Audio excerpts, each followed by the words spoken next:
Yo, what is really good, my dudes? Welcome to another RuneScape news coverage video. For this video, we're going to be talking about player-owned farms. We got a lot of information from the latest live stream. So without any further ado, we're just going to jump right into the content. Let's go! Cats is the illest. What you talking about, Willis?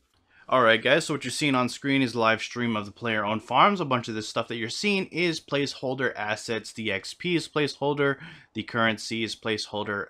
A lot of stuff is just, proof of concept at this point, so keep that in mind going forward. Now, you may have noticed just by the area that this is just north of Ardoyne. They've basically reclaimed and completely remodeled the farm that was north of the Lodestone. Now, the old farm wasn't really that useful and was pretty much just wasting space, so it seemed pretty fitting of a spot since, they're replacing an old unused farm with a farm that many people are going to be flocking to, especially when it goes out. Now, this area will not be 100% complete on launch like you're seeing on screen. What I mean by that is all the fenced off areas, the pens, etc. Not all of those will be there because you will need to build them yourself with the construction skill. So that's actually pretty good. Got a construction tie-in, so people will like that, I'm sure. Moving on to the NPC, we have here Granny Potterington. I don't know why she has a placeholder for a nightmare creature, but that's just her placeholder for whatever reason.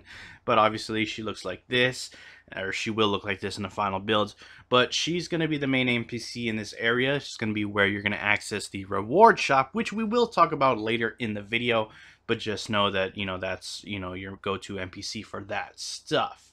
Anyways, moving on to the inventory items. We have the animal inventory items. There's two separate ones that it's going to be with this update per animal. We have the checked and unchecked animals. Now, unchecked animals will stack in your inventory. They will be tradable and sellable on the Grand Exchange, but they won't have any type of stats or traits. Now, once you check an animal, however, that's the second item, it will then gain stats and traits and have a random name, but will no longer be stackable. Now, checked animals cannot be sold on the GE, but Mod Raven said he might make them tradable, so you can trade amongst friends or people and create a little bit of an economy there. Now, at any point when you have your animal in your pen, you can check up on your animals to view their stats. You can see their health, their happiness, etc.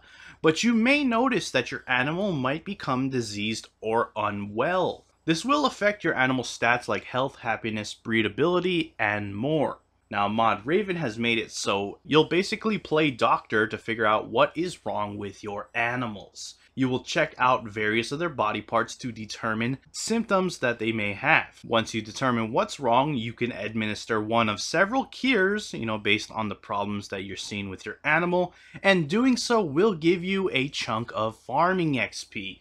As you would imagine, animals need to be kept fed based on the type of animal, so the food will vary, and I'm sure that's going to determine whether they get diseased or if they stay healthy or not. Now, moving on to the breeding mechanic, you can breed your animals.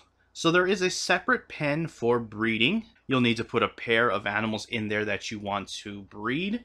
I'm sure they'll need to have high breedability, so you'll need to work out how to raise that stat. Now, obviously, you're going to need a male and female, so I believe they're going to be creating a model for a bull, because you'll see later on in the reward shop, they do make a distinction between cows and bulls, but in this particular demonstration, they're both cows, and they're able to make a baby, which is pretty funny. But besides the case, it's just to give you an idea of how the concept works.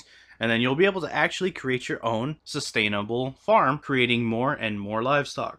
Now, when a baby is born, though, they have a chance of becoming a shiny, as Mod Raven calls them. Now, a shiny animal is a rare animal that has much better stats than the average. They will give much more XP, they will sell for more, and they might give slightly different materials that you can only achieve from these shiny versions. That is the extent I know about the shiny animals and the breeding mechanics, so it looks really interesting. Curious to see how that's actually going to end up playing out, but we'll see. Now, the next thing they actually show off is one of the rewards, and that is magic beans. You can see here, when you plant them in any farming plot, they will immediately grow that plant, which seems incredibly powerful. They will work on just about anything. They specifically said it will not work on crystal trees though, and Shawnee did ask about elder trees, but Mod Raven wasn't quite sure, but he said they may work on elder trees, which is a really powerful item. They aren't going to be common things, however, to come across as you would expect, but they can be bought from that reward shop that I talked about. So, that being said, let's look at the reward shop. As previously stated, Granny Potterington is who you're going to go to for the reward shop. Beans are the currency for this shop. I'm not sure exactly how you're going to be gaining beans. Maybe when you sell your livestock to, I think you sell them to NPCs,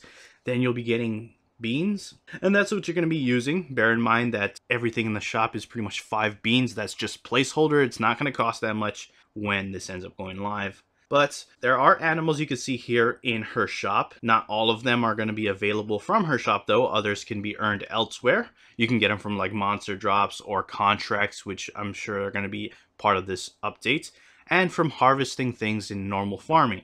And, you know, you may have noticed the distinction between male and female animals, as I mentioned earlier here in this shop. Now, the animals available on launch will be chickens, cows, rabbits, sheep, yaks, chinchompas, zygomites, dragons, and spiders. Moving on to the rewards, you may have noticed the Master Farmer outfit. Now, this is just the blueprint, however. You'll still need to collect the fragments like you did with other elite outfits, and you'll still need to make the final outfit through invention. But getting the blueprints is from this shop. You will obviously need 70 farming to start gaining any type of fragments for the outfit, just like you would, and I'm sure you'll probably need 80 in farming to actually make the outfit. Now, there are 3 versions of the outfit: animal, crop, and trees, as you would expect with elite outfits. And then if you have all 3, you can combine them to get the full elite outfit. You know, no different than any of the other elite outfits. Interestingly enough though, this is the first elite skilling outfit that didn't first come out on Treasure Hunter.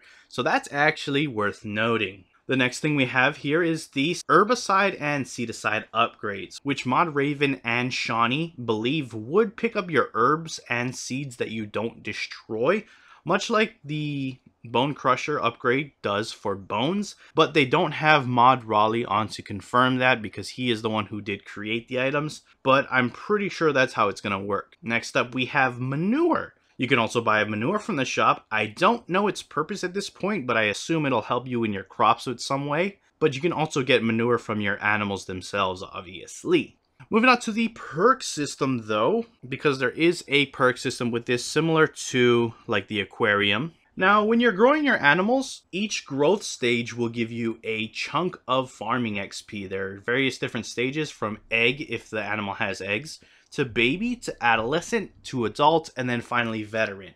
You can save all of these up and get the XP in one go if you wait, so you don't have to check every single growth stage. Just keep that in mind. You'll get more out of your animal if you sell them at the adult stage, so keep that in mind. You won't get as much at the veteran stage, but there is a trade-off, which is if you attach something called a percolator to your pen, veteran animals will unlock those perks. Some of the examples they gave off for the various different perks are a chance to get clue scrolls when doing various other skilling, bonus damage to all spiders, including Araxor, and a chance to save skill chompas when skilling with them. The game only counts 1 veteran per paddock. If you don't know, a paddock is just one of these fenced off areas. So there is no sense of having multiple veterans in one paddock. But you can have 2 paddocks.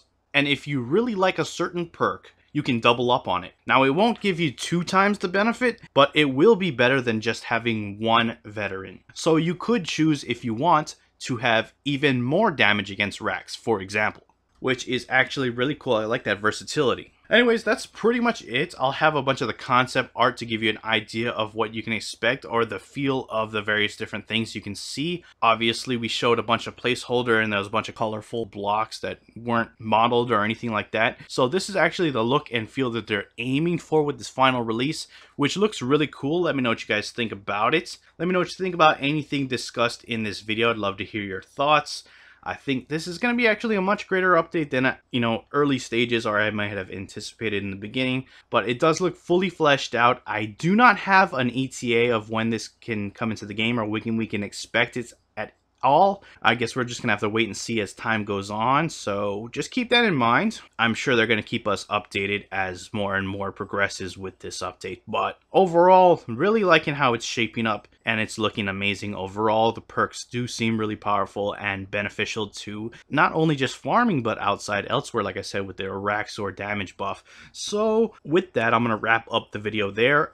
Again, give me your thoughts in the comments below. I'd love to hear what you think. That is it for the video, guys. If you enjoyed it, hit that like button. If you are not subscribed yet and you want to stay up to date on all things RuneScape related, then do hit that subscribe button. Anyways, I appreciate you watching. I am out. Peace.